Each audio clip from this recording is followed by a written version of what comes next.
என்ன சசினா? வா அரவிந்த், உட்காரு, டீ குடி பந்தா. பா ஸ்நாக்ஸ் சாப்பிடு. சப்பாத்தி எடுத்துக்க.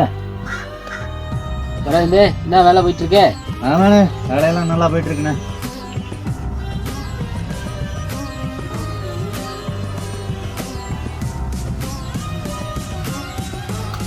நான் வரேண்ணே. என்னடா மாப்பிள்ள சங்கடப்படுத்திக்கிட்டு இருக்க? ஒன்றும் தெரியாத மாப்பிள்ள கம்முன்ற. நான் இந்த வருவா.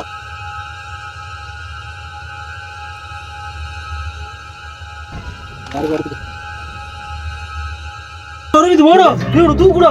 என்ன சொல்ல உனக்கு? என்னாச்சு? என்னடா தெரிக்கிட்டு இருக்க? வாடா. மன தூக்கணும்னா இடுக்கி வேணும்ண்ணே. இந்தா இருக்கு.